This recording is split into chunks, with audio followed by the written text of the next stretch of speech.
Welcome to Film Freaks. This is Justin. My name is Justin Llewellyn, and here with me is the one and always Eddie Williams.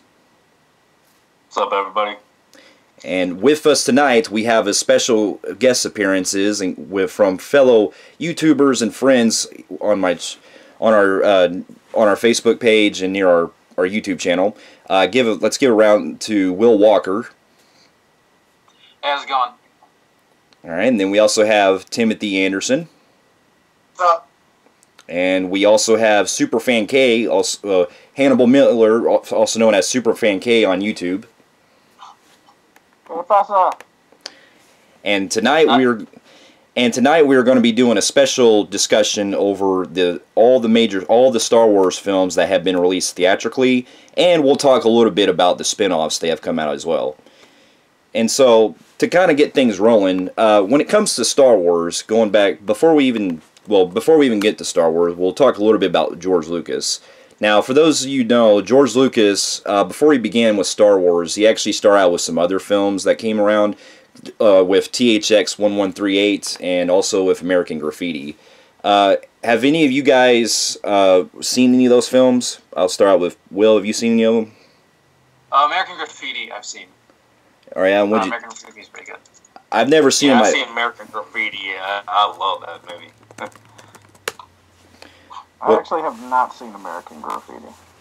No, I mean, Lucas works well with, like, anything that's, like, you know, trying to capture, like, vintage, you know, history, and American Graffiti is definitely one of those films that kind of captures, like, the 50s and everything, which I'll get into later, but yeah, that's so American Graffiti is a great movie.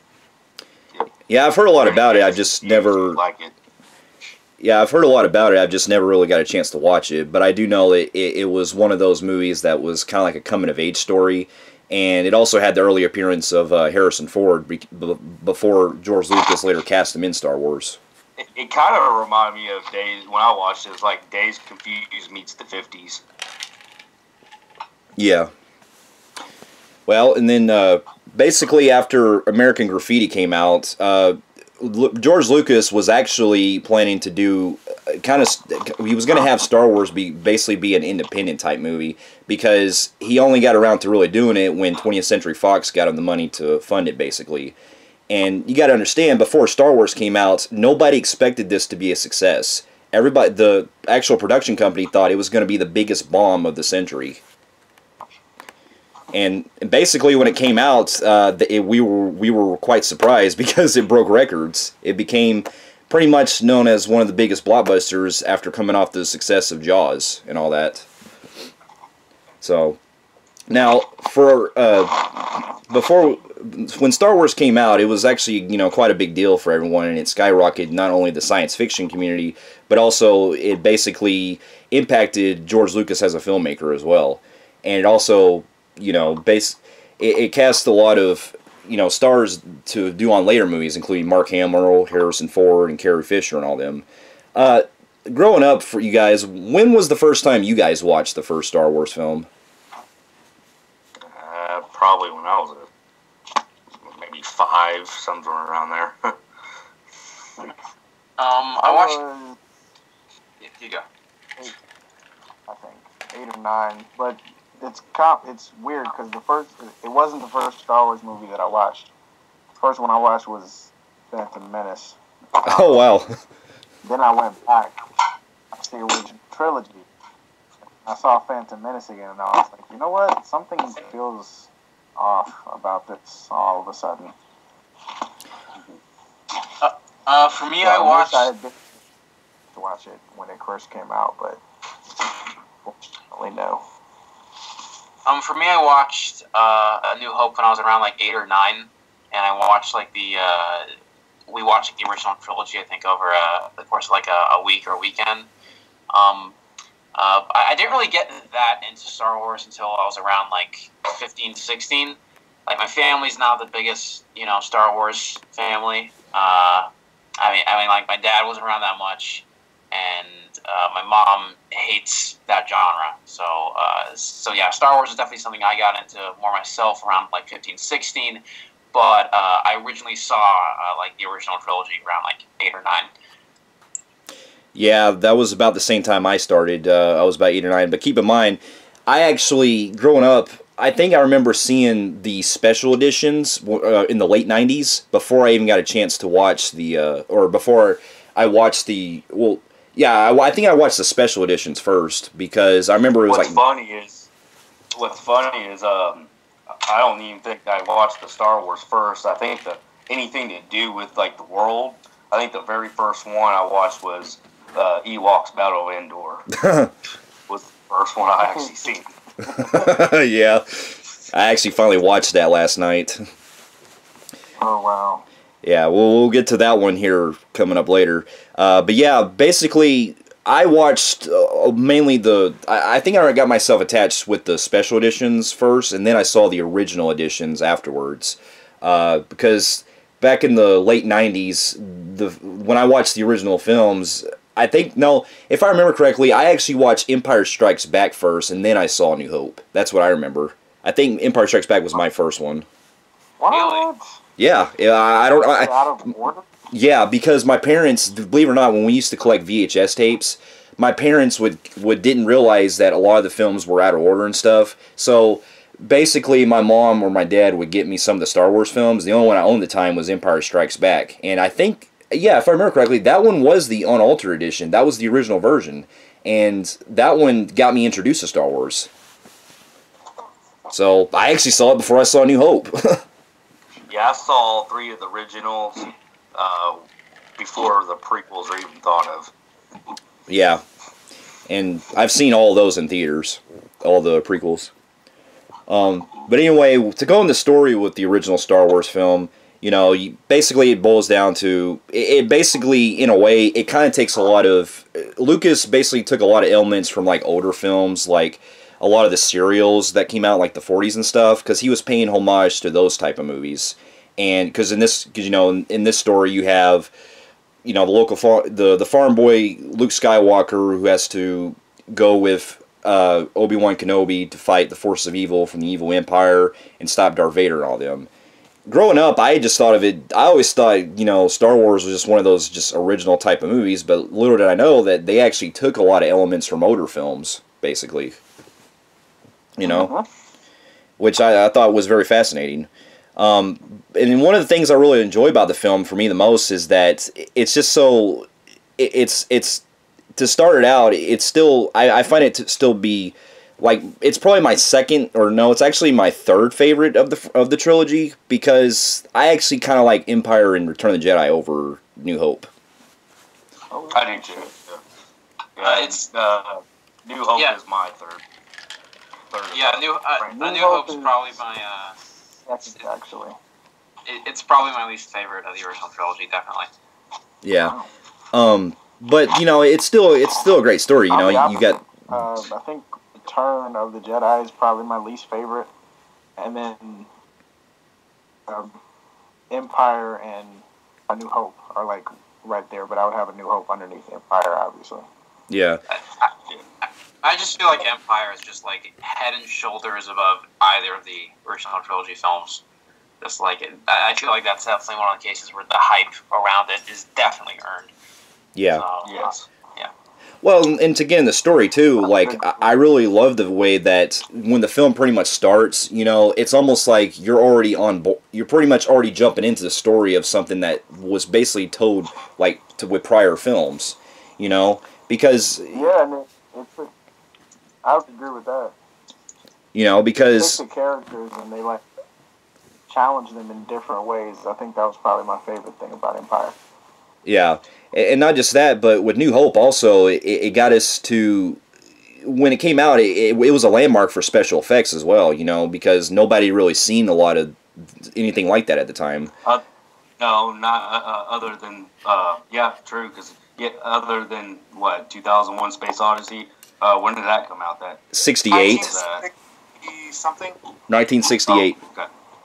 Yeah, so the way I view Empire is, I feel like with A New Hope, you know, I like it. I love how much it like paved the way for future things, but it's pretty much, you know, it's like a Flash Gordon serial in space. It's like with like a lot of improved qualities, but I ultimately feel like it's a very simple story with like ultimately simple characters and simple themes.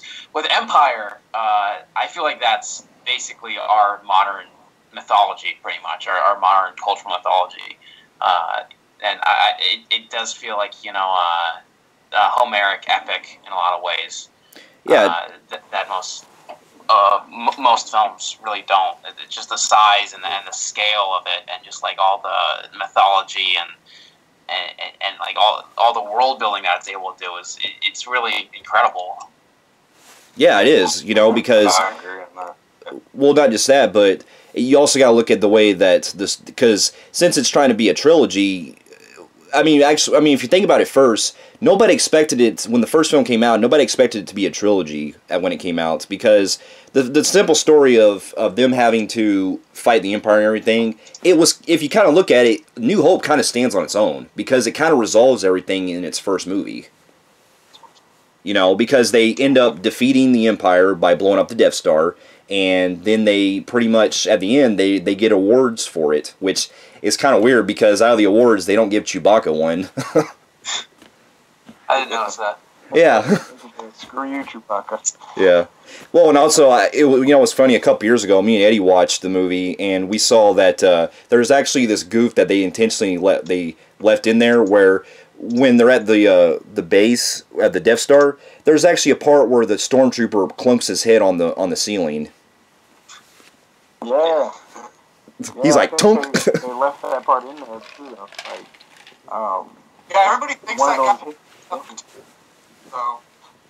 Yeah. Because Snoke has a giant dent on his head, so everybody thinks yeah, that didn't he have to go to the hospital for that? Supreme Leader in this new trilogy. Yeah.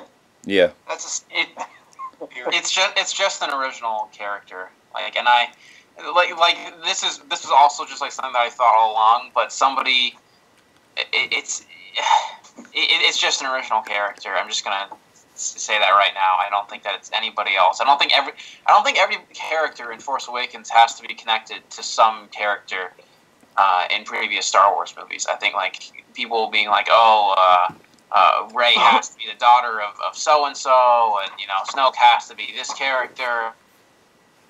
Original characters. I mean, do they really have like so little faith in these writers that they think that they're just like taking everything from the original trilogy? I hope not. Well, yeah, it's what I'm saying. I think people get like these false expectations up in their heads where they need everything to not just be connected, but they need to have that strong nostalgia thing. Like, ooh, Snoke, he's a character from way before. Oh yeah, this is so much better. And anytime we get something new and original, like, no, Snoke isn't connected to anybody. He's just really old. He's really ugly, and he's a new character. Yeah. I think people would lose your minds over that, because it's like, what? You're gonna do something new and original? What about the nostalgia? He should have been this character. So it's one of those things where I think it's just the culture of how we live. I think fans are hard to please no matter what you do. If you try to go too old school, they'll criticize you for being too old school. If you try to do something new and different, they'll criticize it because it's not what they want. That's not what they're used to seeing. You see that a lot in Star Wars. You see it a lot in other fandoms too. It's just one of those things I think people are going to have to accept. I will say it's kind of hard to please everybody. I will say that the theory that Snoke is Jar Jar is true. My mind would blow. Yeah. My mind would blow. Well, that would be perfect, actually.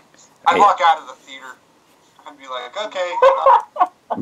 No, well, the thing about I like that theory a lot, actually, because I like the idea that with like the prequel trilogy and the original trilogy kind of mirroring each other, Yoda kind of, if you remember, Yoda in Empire was like this, he started off as this like bumbling, cartoonish, annoying idiot with Luke, like constantly like irritating him and getting on his nerves, and we never really got a mirror to that in the prequel trilogy, despite like a lot of stuff in the prequel trilogy mirroring things in the originals.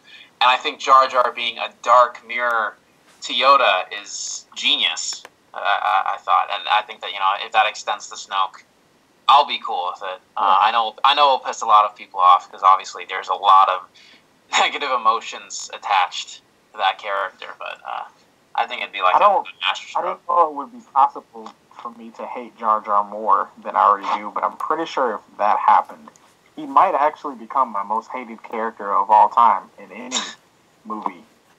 Yeah. Well, I'm pretty sure that's how I would react to it.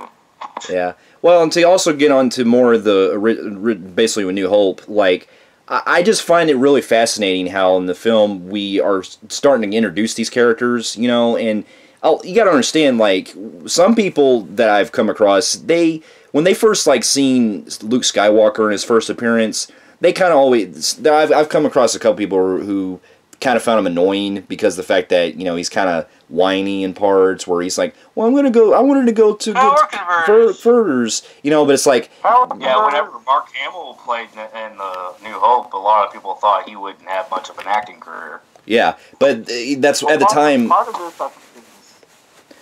But that's the thing, at the time, you know, nobody knew this was going to be a trilogy, so it was basically to establish an arc for 3 movies. In fact, didn't George Lucas pretty much get shit on by every production company in Hollywood saying it was going to be a crap movie? Yeah, because believe it or not, there was actually another film. Anywhere. Yeah, because believe it or not, there was actually another film that was going to come out, that came out before Star Wars, that they looked at it as their moneymaker. It was a movie called Damnation Alley that 20th Century Fox put a lot of money into, and basically were thinking that film would do a success. Little did they know, that film tanked, and so this movie skyrocketed. On Mark Hamill, the thing is, I think that he improves with subsequent movies. I don't necessarily find him annoying in New Hope as I do just like find him kind of a little bit bland. I think that, you know, he's a fantastic actor, and I think he improves vastly in Empire, and he's ridiculously underrated in Return of the Jedi. I think that he's phenomenal in that film. But in A New Hope, I think he just comes off as, you know, kind of there whenever. He doesn't really have that much of an impact. The performance I think is really bad in A New Hope is Alec Guinness as Obi-Wan, and like I that's pissed off a lot of people in the past. But I feel like he doesn't seem to be reacting to a lot of things in that movie. He kind of just like, you know, he has like 2 or 3 facial expressions in that film, and like obviously he's playing this very stoic character, but like the whole time I think he changes his face like once or twice. With like, basically, you're saying he pulls a Kristen Stewart. It's my theory is that the Kristen Stewart faces on Tatooine smoking Jedi. Like, I'm pretty sure, like, that's my fan theory. That's why I feel like he acts that way, is because he spent 16 years on Tatooine smoking Jedi Kush. I think the reason he acts that way is kind of bad.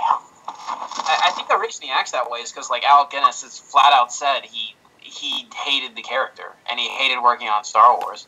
Like, look up any interviews of Alec Guinness talking about Star Wars, or any, like, tapes they recorded talking about it. He hated the character. He hated working on the project. He did not care at all about this franchise. And he's even I think he called it, like, you know, childish nonsense or whatever. So I think it was just an example of like a very much a paycheck role. Yeah, for him. I could see that, because if his face, you can look at his facial expressions and how he acts, and you can always tell when an actor don't like a movie just by his performance. Oh, definitely. Like, you looked at if you guys remember Good Day to Die Hard with John McClane with Bruce Willis, he didn't want to be there for that, and I don't blame him. Movie fucking sucked too. Oh yeah, of course. But yeah, you're right. It's funny. It was more or less Jai Courtney's fault on that movie. I feel like Jai Courtney redeemed himself, Captain Boomerang.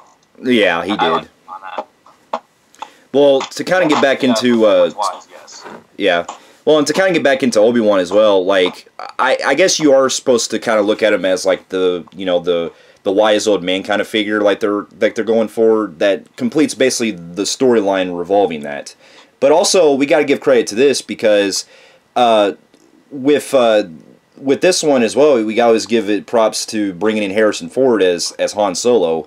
And you got to think, when his character first came out in the film, Lucas felt like there was a scene that he felt like he needed a change, which I know we're about to go into this topic. Because Han Solo is supposed to be one of those kind of guys where, he's very cocky. He's supposed to be, with his buddy Chewie going on missions and stuff. You look at him as kind of like a cool, relatable character, right? Who basically doesn't have his own code of rules. Well, that's kind of the problem with... of the New Hope. Yeah, well, that's kind of the problem that Lucas did with the special edition, was that he changed the scene where he shoots Greedo. It was actually supposed to be, if you remember in the original movie, he shot him first, and then they decided to change that in the special edition where Greedo shoots first. Which I'm like, no, that was never the case. Speaking of which, and he just moves his head a little bit to the left. Just a little bit to where the bullet dodges his head. Yeah. It's, yeah. It's even worse than one of the other editions where they actually shoot at the same time. Where he shoots him, then he shoots him again. So it's crazy. But yeah, Han Solo to me is probably one of the biggest standouts because I like Luke, but I think Han Solo steals the show for me in New Hope. Yeah, Han Solo stole the show in New Hope. He was the most likable. Yeah. For me, it's got to be Vader. I mean, Vader really is the star of all those films, and that's another. It's kind of like Mark Hamill. I think he improves vastly with 16 installments. But the difference between him and Hamill is that he is consistently the best part of every film that he's in. In the first film, he's just this extremely just commanding presence that just. He just oozes and I guess this is kind of a weird word to describe him with, but charisma almost. Yeah. He's he's just so likable and so commanding and so That is true. Yeah. Yeah, I look at him I was an 8 or 9 year old and I was like, I wanna fucking be this guy when I grow up. He's awesome, and it's yeah. And even I'll even say in the fight where he's in the lightsaber fight he has with Obi-Wan just before Luke and the crew take off from the Death Star. I was totally rooting for Vader in that fight, even as a little 8-9 year old. He just totally steals that show for me. Just the presence that he commands, and just the aura that he has. For me, it's James Earl Jones as Vader. Absolutely. Yeah, I will say, and that's what do you guys think? Do you think New Hope's the way the graphics and the way the visuals and everything? You think it still holds up to this day? I think it's good, but it's far worse than Empire, and it's significantly. I'll even say it's significantly worse than Return of the Jedi. If I have to put if I have to give a letter grade to it, I'd probably give it a B. I think it's a good movie. I don't think that it's a great movie. I think Empire is much better, but A New Hope, I'd give it a B. I'd give it an 8 out of 10. And I give it credit because it is the starter. It's what got us here. So I give it a lot of props. But I do agree that a lot, compared to just the originals, it is definitely the weakest out of the three. But I'd even say it's worse than two of the prequels. But we'll get to that later. Yeah, well, for me, I feel like I'm a little higher than you guys. I still love the movie, but I can say that as its first starter, it does feel like it's more of a just kind of getting things going, so to speak. It's more simplistic. Yes. But I still hold it as one of my favorite movies of all time. But I still like the other two more. So with that, I give it a 9 out of 10. I gave it an A+. I think I know it's it's kind of outdated by now, and with the special edition kind of ruining it a little bit because Jabba the Hutt. I still absolutely freaking love the movie. It was a childhood memory to me, and I still hold on to that, even though I know the movie isn't exactly probably the best Star Wars movie. It's not like everybody made it out to be, but I still gave it an A+, because I find it so hard to hate it. Well, I can't find anything. Well, I had to remember now. I remember I gave when it first came out, I remember I gave Force Awakens a 9.5. So actually, I'm gonna actually have to bump my grade up just a little bit more because I did like that one more than Force Awakens. So I'm actually gonna have to go 9.5. So my mistake. I had to remember now. But yeah, you're right though. It is great for a first starter. It's just that, you know, the later films seem like they improved upon what was already great with it. But The Empire Strikes Back definitely keeps its A+. I don't have any problem with that movie at all. Hello. Hey, you're back on. You look like you cut out earlier. Hello. Yeah, Empire Strikes Back, yeah, definitely is one of the best. Hello. Hey, can you hear me? Can you hear me? I hear you. Yes. Can nobody hear me? I can hear you. Yeah, I do. Oh my God, I was screaming into the phone for the last 10 minutes and nobody seemed to hear me or anything. Oh, my bad. Yeah, we were wondering what your favorite Star Wars, or what grade you would give A New Hope. Honestly, I don't think that it's good as Empire. Like, Empire, I just... Oh, no. Yeah. Empire is probably Like, the best Star Wars movie yet, but arguably. Yeah, I- it's the best. I'd say Revenge of the Sith is the best. It's probably always going to be the best for me. We'll get to that later because there's a lot of stuff. If I start talking about Revenge of the Sith, I'm not going to stop. There's a lot of stuff about Revenge to me. So, but yeah, we'll get to that later. oh, I feel like my phone keeps going in and out for some reason. I don't know why the audio is not I working. hear somebody's phone clicking on and off. I do hear that. Mine's, I had to I turn was just trying to say, so, I was just gonna say that, like, if I had to go back and rate A New Hope, I would say that it's probably like a 9 out of 10 or like an A or something like that. I actually do really love it. I actually, like, I think The Return of the Jedi has some really great iconic moments, but if I'm being honest with myself, I think that there's more that I don't like about Return of the Jedi than the other two films. Mostly the Ewoks. I can't stand the Ewoks. I just don't like those things. I'm gonna be on my own in this one. I mean, yeah, they had some mediocre films. For me, for some reason, as a guilty pleasure, I did get into the Battle of Endor, but that Carnival of Courage, whatever that one was called, I did not like that one. did you guys see Stuckman's Yeah. reviews for the Ewok movies? Yeah. No, I see he posted them, but I didn't watch them. I saw the holiday not special fan. thingy that he did a while ago, but I didn't see the new one he did with the Ewoks. I gotta Because talk. I'm not a big Do we Ewoks have fan. I don't like the Ewoks. No, Chris Stuckman's he's too much of a flip flopper for me. He has a different opinion each day from Sunday. You know, Do we have to talk about the holiday special? Well, we might as well, just briefly. Well, the funny thing with the holiday special is I didn't even know that fucking thing existed until recently, until Justin told me about it. Yeah, when you watched the Nostalgia Critics review of it. Yeah, and oh my god, what the hell was Lucas doing with that? I've seen about 30 minutes of it, and I turned it the hell off. I couldn't do it. I've seen it. I was like, oh my god, this looks like it wouldn't even air on Lifetime. Yeah, basically, this film... I've watched minutes of clips of Jar Jar Binks saying the same damn thing over and over again, other than sit through another 2 minutes of that special. Yeah. Well, and that's the thing, is that with the holiday special, this came out like the year after Star Wars became a success, because when Star Wars came out, they seen that this thing was huge, that they were selling toys, they were selling merchandise, all kinds of stuff. They're like, hey, why don't we actually do our own special about it? And we'll get George Lucas to kind of actually put in some input with it.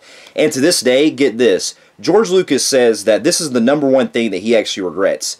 Not the prequels, not any of the Indiana Jones later sequels. He says this is the #1 thing that he regrets. My question is how do you go from, New Hope, it was a big thing when it came out, definitely was like one of the best things, to the people from back in, when it came out. But how do you go from that to that? Right? I really don't know what the hell they were trying to do with that. Singing Chewies? Or singing Wookiees? Yeah. And, The graphics was like, what the hell? awful. I was like, they look like a damn 2-year-old put this together. Yeah. And not just that, Like, but... I did the effects for Green Lantern, did the effects for the holiday special before. Yeah. Yeah. So, and they still hired him. Well, And then fired him. yeah.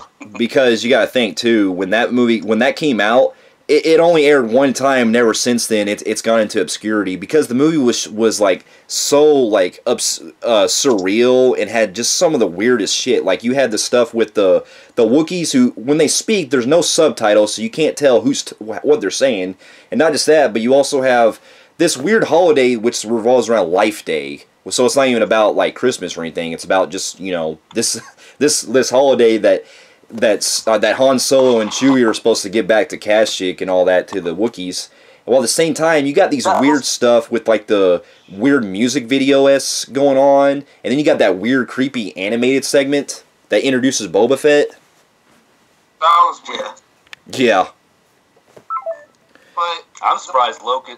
I'm surprised he allowed that thing to be released. You know what?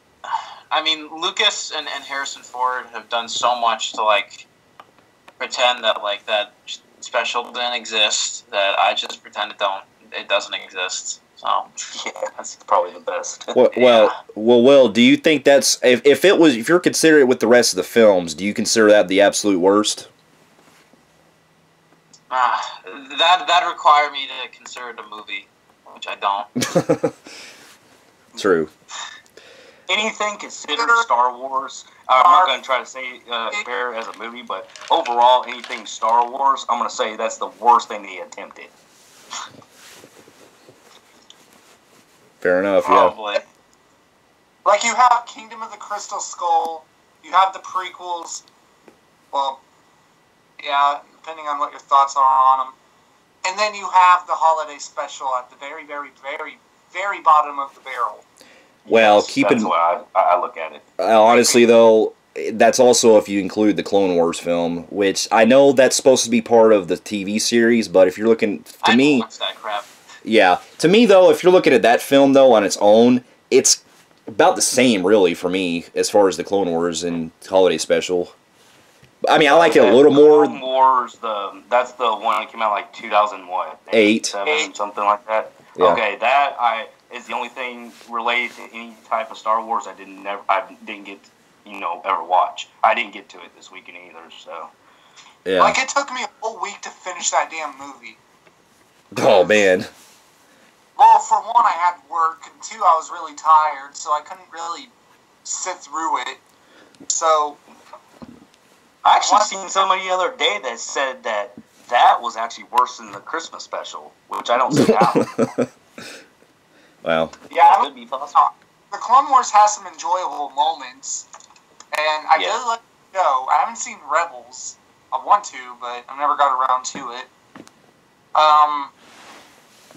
But I grew up with the Clone Wars animated show, so it does hold a spot in my heart, but as time goes on, as much as you grow up, you realize how stupid it can be sometimes. Like, they've tried throwing random comedy in there at points. Like, Ahsoka and Luke. I mean, Anakin. Sorry, I've been up since 4 a.m., so... Yeah. Well, I don't know. going back to the holiday special, though, yeah, I've seen that in its entirety, and it is really boring, man. You talk about a film that's... there's a reason it doesn't exist. But anyway, to basically go from there, that's when we pretty much got into Empire Strikes Back. So, keep in mind, when this film came out, a lot of people didn't expect it to really...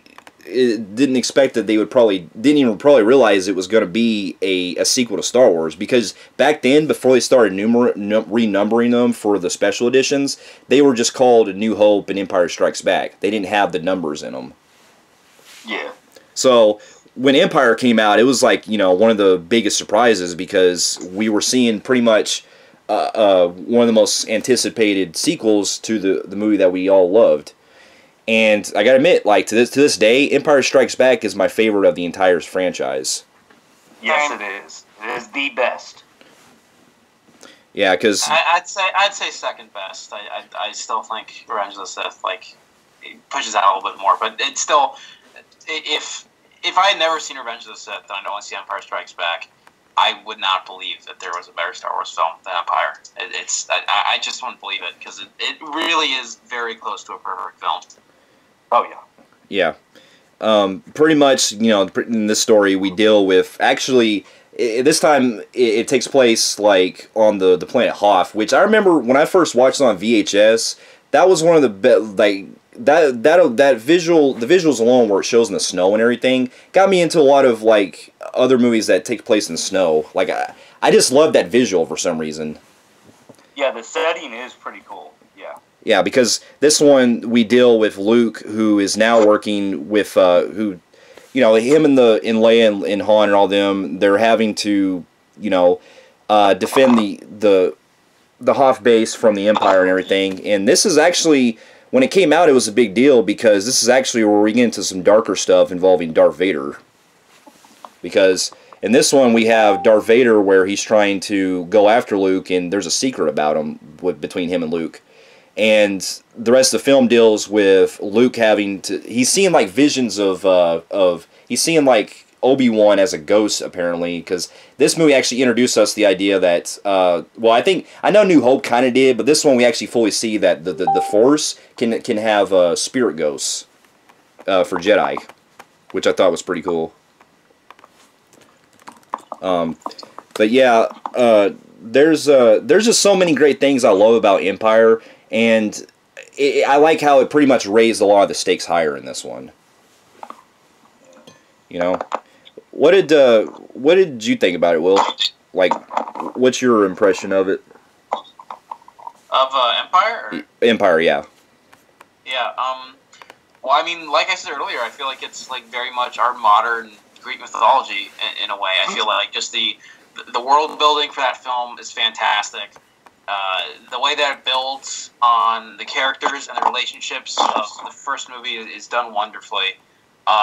This is with A New Hope, like I said earlier. Like I look at it as like, you know, basically a really well done long Flash Gordon movie. With Empire Strikes Back, you can see why Star Wars became like such a cultural phenomenon, because it's the characters, the world building, the philosophy behind it, the way that it just expands on something that had some promise, but just turns into this like this incredibly expansive just universe is unbelievable. I think that it's one of the finest examples of world building I've ever seen in a fantasy film. So.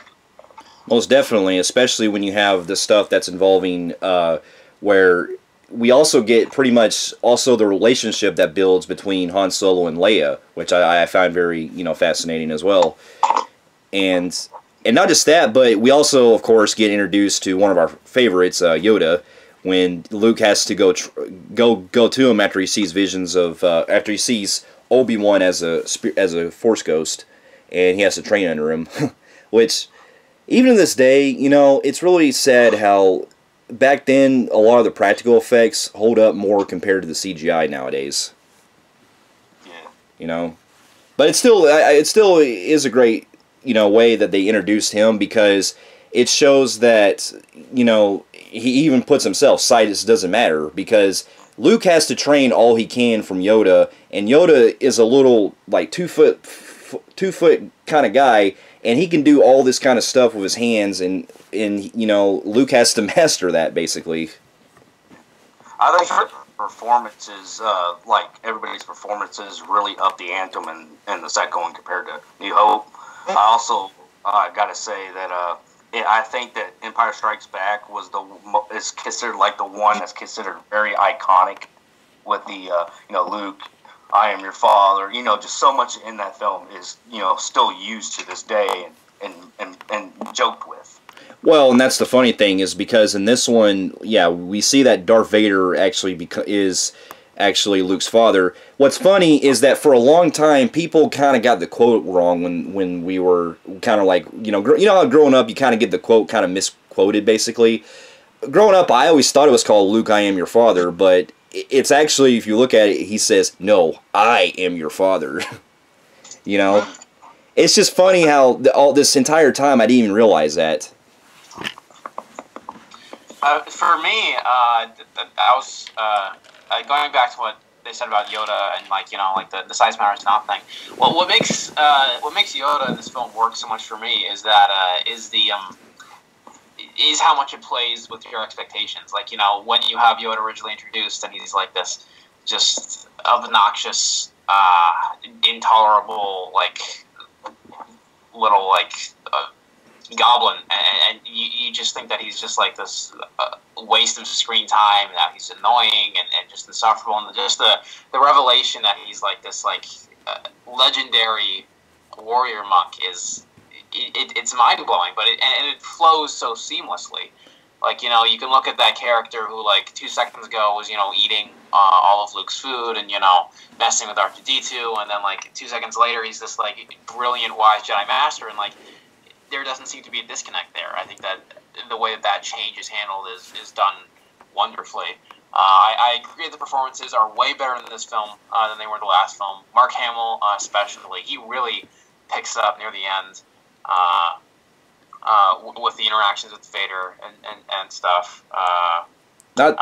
James Earl Jones is definitely he brings a lot more nuance to the role. I think I'm not a big David Prowse fan, to be honest, but I think that his performance as Vader is definitely really good. The way that his like subtle body movements and everything. I think that that there's a lot of like little moments of like Vader contemplating small moments of like his humanity that you might that people watching Empire the first time with Vader as a villain might miss out on. But yeah, I think the performances are way better. The effects are much better. The world feels a lot more thought out. The religions, the cultures, and everything. Well, and yeah, I feel like Lucas put a lot more effort in this film. He really planned it out. Like he really, like you said, thought it out. Like we got so much, different locations, and then just a lot of practical work he put on this. Well, and a lot of that also you have to do with introducing to some other characters that bring us more of that like stakes higher quality. Like for example, in this one, even though we got introduced to Boba Fett in Holiday Special, and which everyone forgets, but in this one, this is the main one that everyone got introduced to Boba Fett as one of the most badass bounty hunters. But it's funny that he never really has anything explored about him, but yet his presence alone, just the fact that he's kind of the strong, kind of silent type, makes him like really cool, so to speak. Because he's the guy who actually ends up taking Han Solo to go deliver to Jabba the Hutt, and which would surprised fans, throughout the world when that movie came out, where Han Solo gets, put in that stone thing. People thought he died. Yeah, because he was frozen, and not just that, but we also got introduced to one of my other favorite characters, which is Lando Calrissian, his Han Solo's buddy. And that was a lot of fun. Yeah, especially when it's Billy D. Williams, It's a shame they couldn't bring him back to the new movies. I know. Honestly, Lando he's really such a unique character when you look at him. Like, he's, on one hand, he's like this, smooth-talking, suave, pirate kind of character. But on the other hand, it's also easy to forget, he's a politician. Like, he's like this, he's like this very, rule-abiding politician, but at the same time, he's, this scoundrel who's, has this...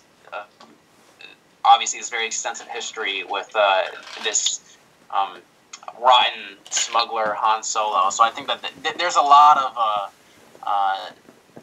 like interesting contradictions with Lando. That when you think about it, I almost feel like Lando's more deserving of a solo film than Han Solo is. Yeah, because because there's like I feel like Lando's like a lot more unique. I mean, like I can't really, off the top of my head, I can't really think of many, scoundrel pirate politicians.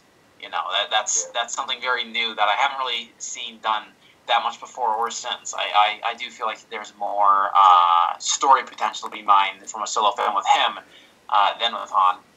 Yeah, I can see that because you can kind of tell, like, because there's a lot we want to know or don't know yet that they could do with him. Yeah. And it's a shame they can't bring him back in the new movies. I know. Oh, and not to cut you off, but it appears that Superfan K or Hannibal Miller has dropped off the line, but he said he'll join us probably on another discussion sometime. He was having Skype problems. But anyway, yeah, like you were saying, Eddie, he seems like one of those characters that really seems like he would probably end up having more interesting stuff happening, because honestly, I really don't want to see much of a backstory with Han Solo, because I like the mystery surrounding him, to be honest. Yeah, I do too, and I think that Han Solo, as good as a character he is, I don't know what they can really do that would blow our minds, so to speak. Because he's a guy, we kind of know what he was and what he did in the original films.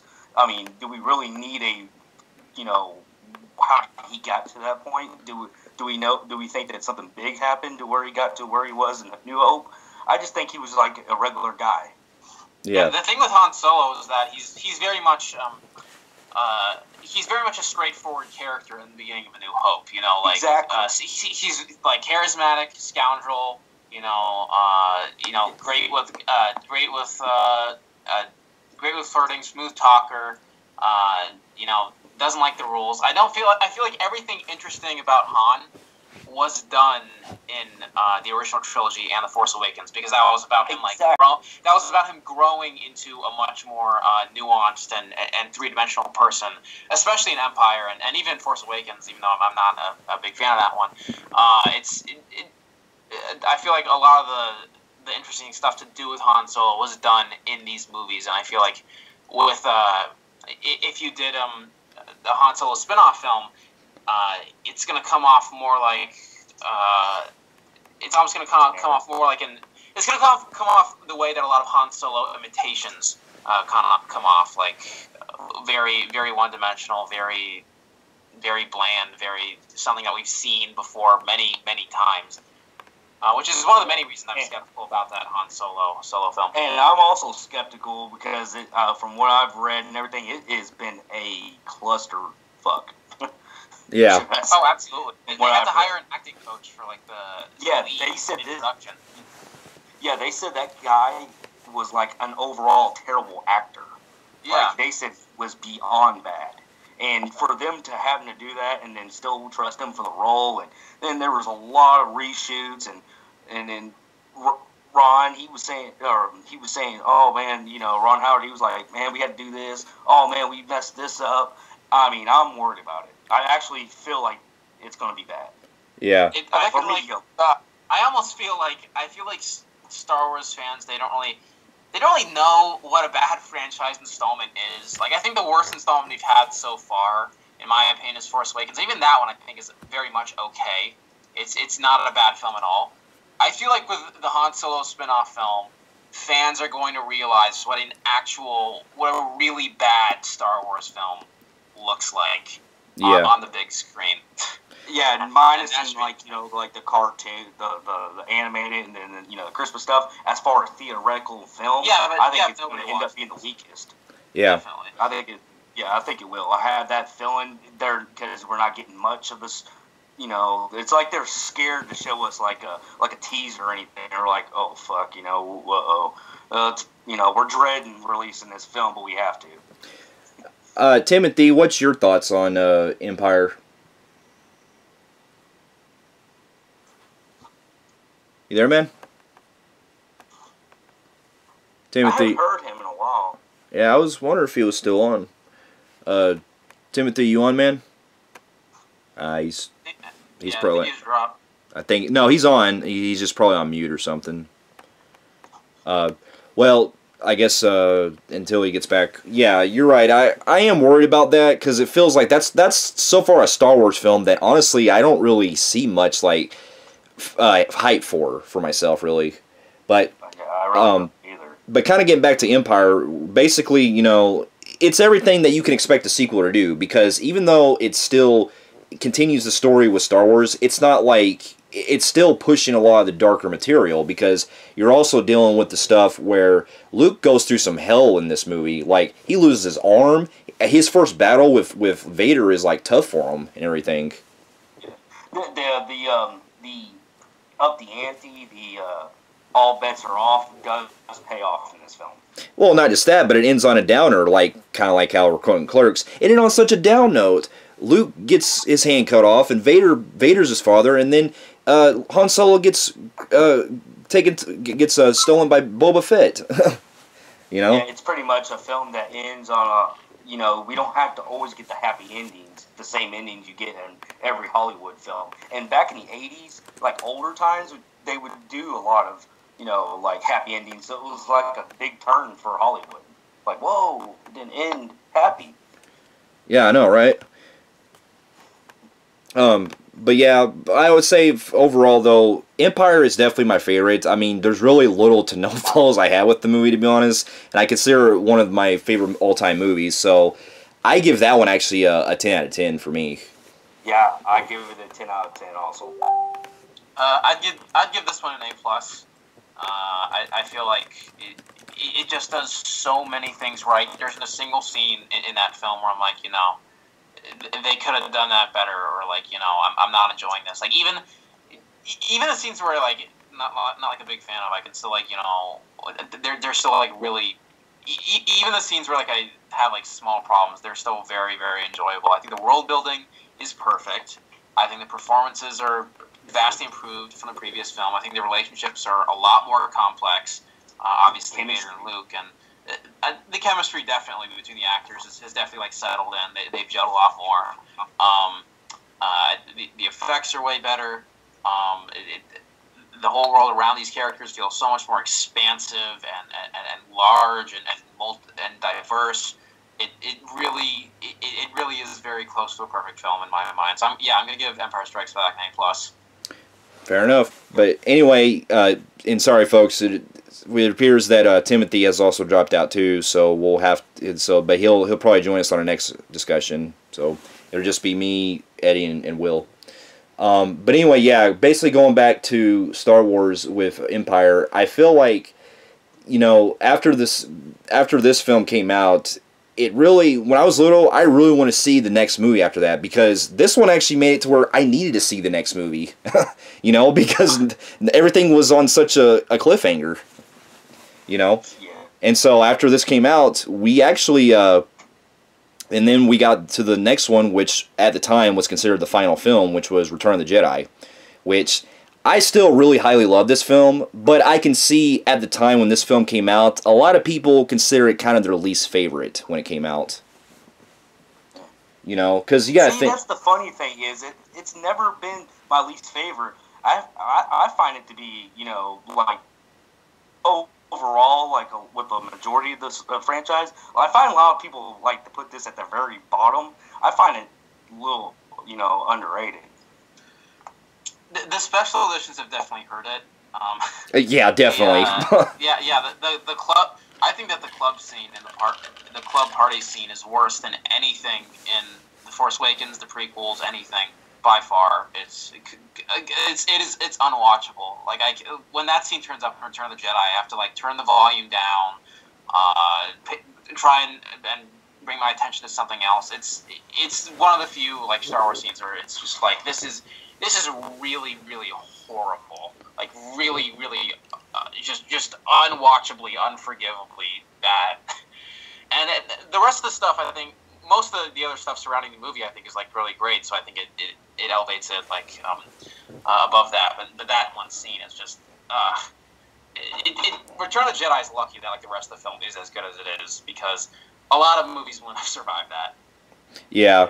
Well, now I will say the one complaint I hear about most about Return of Jedi, I personally had no issue with it at all. I thought it added some smirks and some kind of like laughter to it.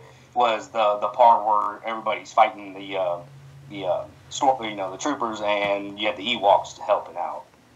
Yeah. I don't mind the Ewoks. I know that they're just there to sell toys. I know that, but in the end, I still don't mind them.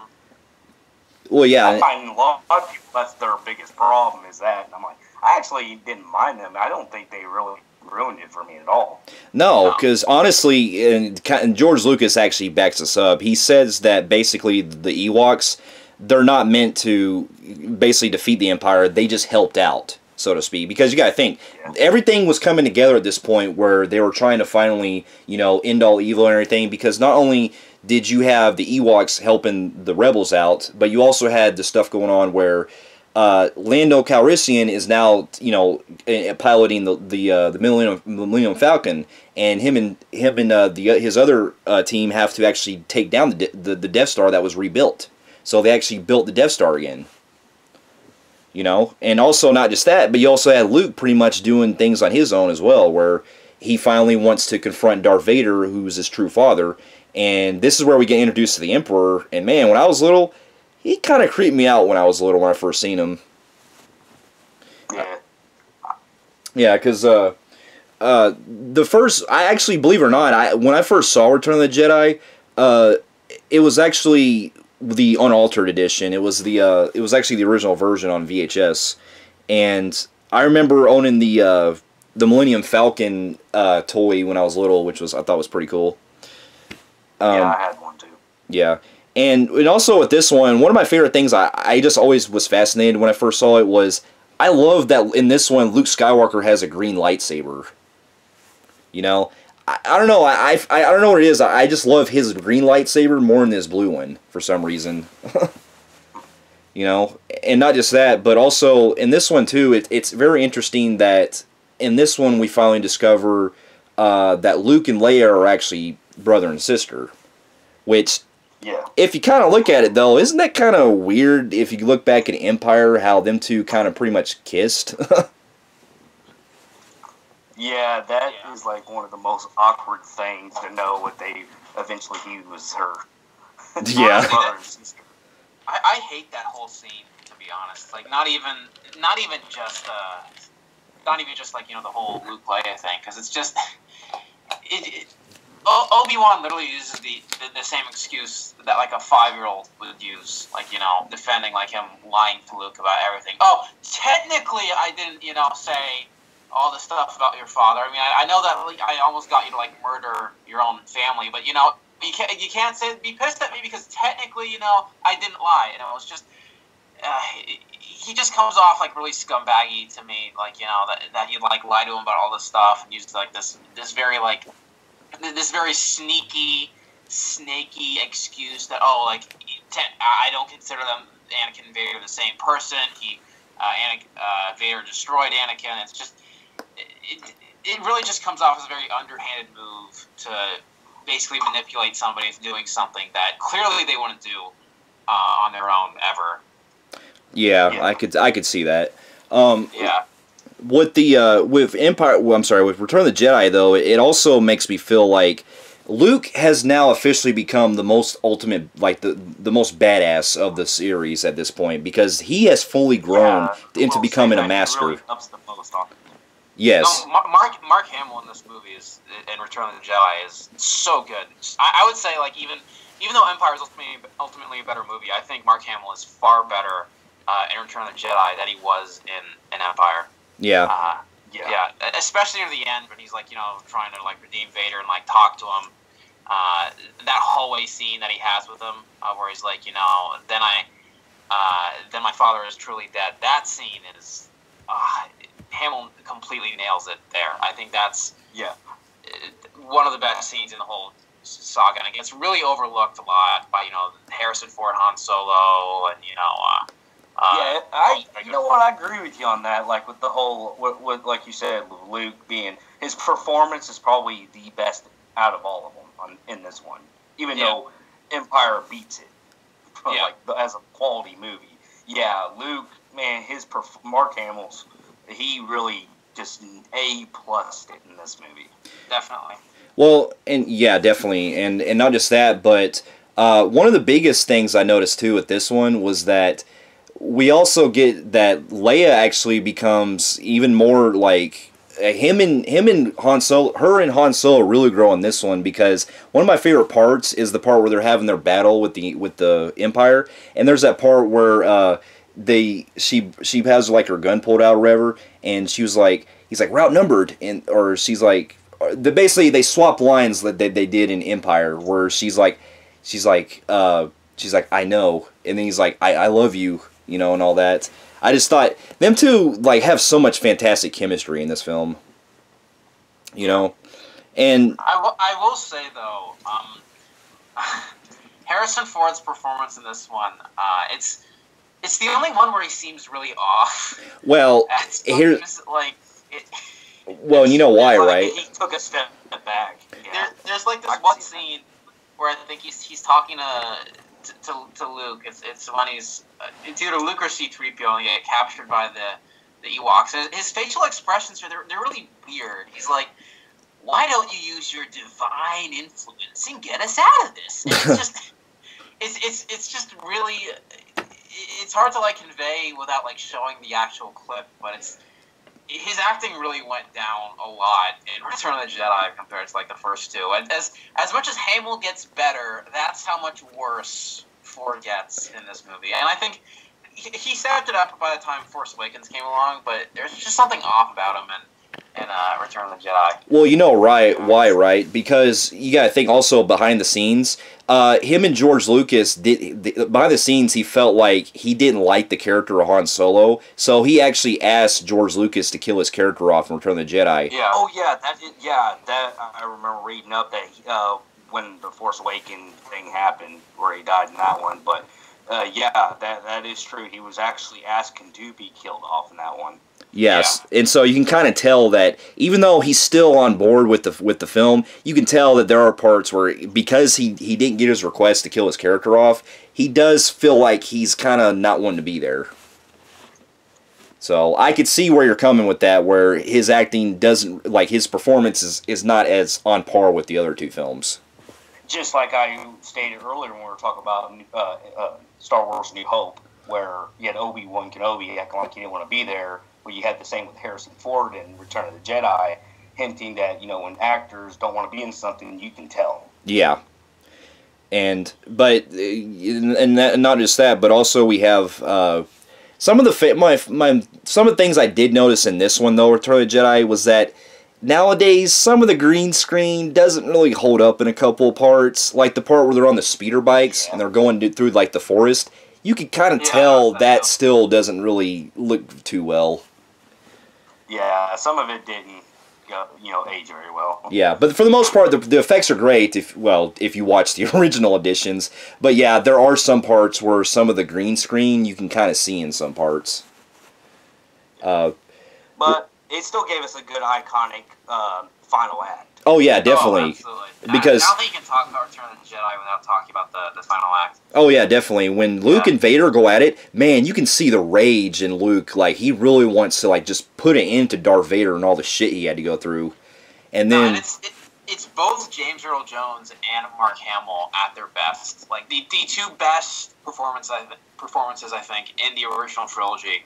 And it's them like at their absolute best. I mean, James Earl Jones as Vader has to go through so many layers of that performance throughout the third act. I mean, you have him more remorseful and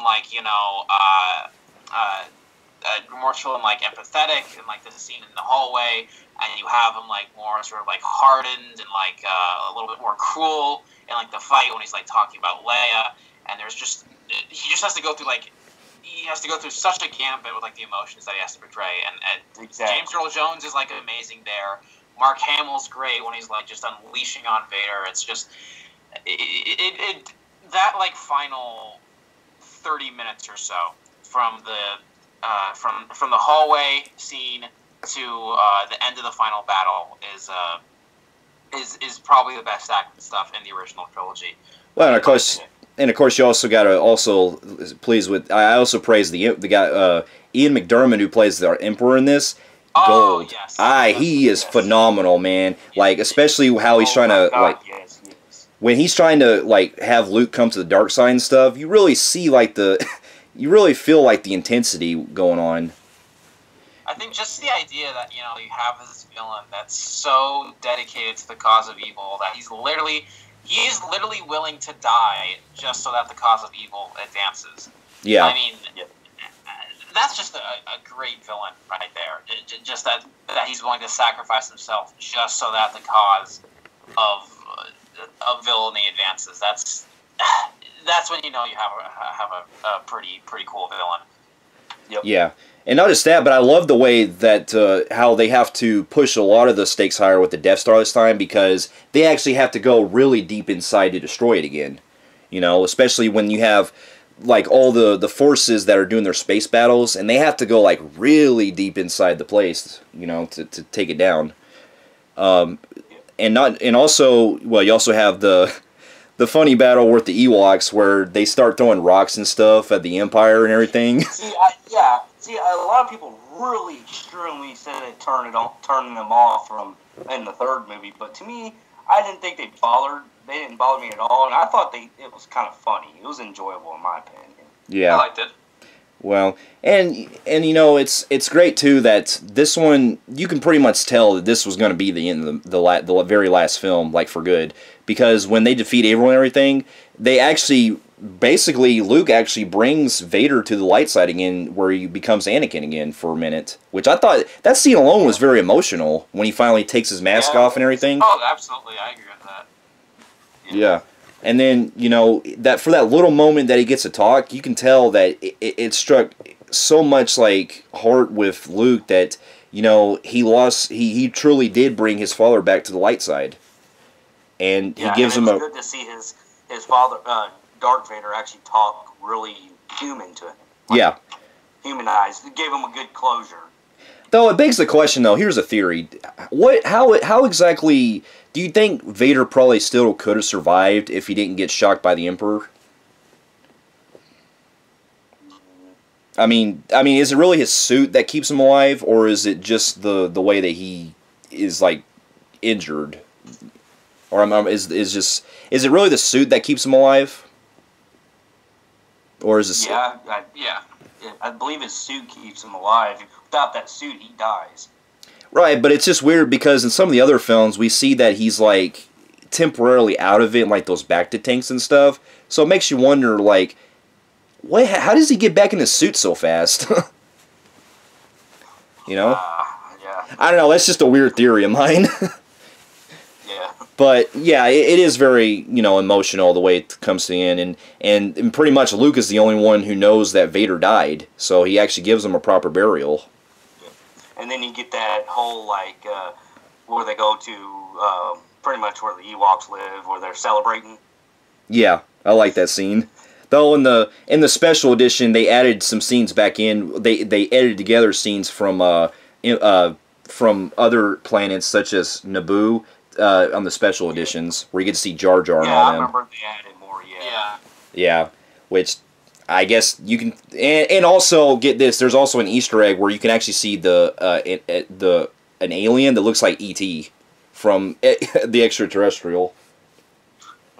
Yeah, but yeah, overall though, I still highly loved Return of the Jedi. Is it as like great as far as storyline as far as Empire? Not really, but I still highly love the film. It's a slightly below Empire, but I still have it as my second favorite. So with that, I give it like a 9.5-ish out of 10. I give it an A-. I'm like you, where I think it's probably my fourth best in the saga for me.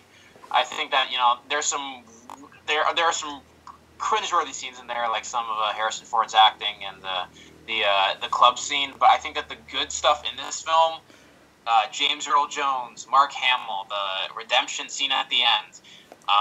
It really does outweigh the bad for me, and I do think it's overall a really, really good film. Oh, and also... So, yeah, A- for me. I'm going to go a 9.5 out of 10. It is up there. It's my second favorite of the franchise.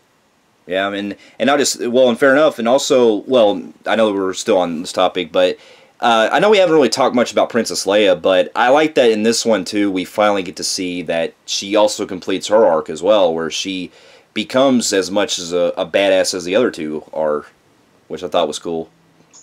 So, pretty much, after Return of the Jedi came out, you can tell that this was pretty much going to be the end after when it first came out, because for a long time, we didn't see anything related to Star Wars in theaters. The only thing we got after that was the 2 Ewok films, which was the year after, which started with Caravan of Courage, which I saw that movie, and it was boring as hell.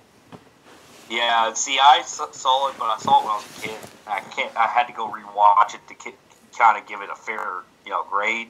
So I'm not going to give it a grade because I can't remember much of it. But from what I remember, the little parts of it, I do remember that's the Ewok film I would never watch because it was just it wasn't good.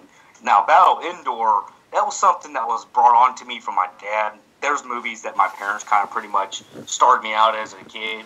And because of that, you kind of have a connection to the film. And there's a lot of films that's like that, like Goonies, Willow. Battle Endor was another film my parents pretty much shoved on me. And for what it is as a guilty pleasure, I really enjoyed that. Yeah, I actually didn't mind the movie. Like, I watched Return of the Battle for Endor last night, and I just thought it was entertaining. It wasn't anything special. It's entertaining. I don't want to put it like part of the Star Wars. I would not do that. As far as it being its own film, not being involved or anything with Star Wars whatsoever, I enjoyed it. I like Wilford Brimley, and I like that little Roadrunner looking thing. That fast guy. Yeah, I seen that. God, that stole the show for me. Yeah. And what's another thing is that with that film too, to this day, some people actually consider that not really, well, it's not canon anymore since Disney has acquired the rights. But even before Disney acquired the rights, a lot of people said those two films don't really fit with the timeline, because if you notice in both of those films, the Ewoks actually talk English. Yeah. So that kind of contradicts Return of the Jedi. Yeah, it is true. Will, did you ever see those two films? I have not, so I can't really say anything on them. Yeah, they're kind of long forgotten, but I would at least say check out Battle for Endor. You might get some kick out of it. Yeah, the Courage one. I don't know. From what I remember, that was pretty terrible. Yeah. But anyway, basically, to go with a long gap, George Lucas pretty much, had actually ideas planned for a sequels to Return of the Jedi. He was actually going to originally do a sequel to an actual trilogy planned back in the 80s, or it was actually for the 90s that he was going to do to continue Star Wars. But some things came around and he never got to it, so instead he decided to plan a prequel trilogy, which for almost, I want to say, 17 years, we didn't see a Star Wars film for a while until 1999. And believe it or not, when 1999 came around, when I saw the trailer for Phantom Menace, I gotta admit, when I was 7 years old, that was like one of the most hyped up trailers that I saw when I was a kid. Exactly, and not only that, the prequels, whenever Phantom Menace came out, was coming out, that movie was heavily promoted. Oh yeah. Really shoved down everybody's throat. It was a big deal. Yeah. But before we get to that, we're going to have cut off at this point. We'll come back with part 2 where we'll talk about the prequels.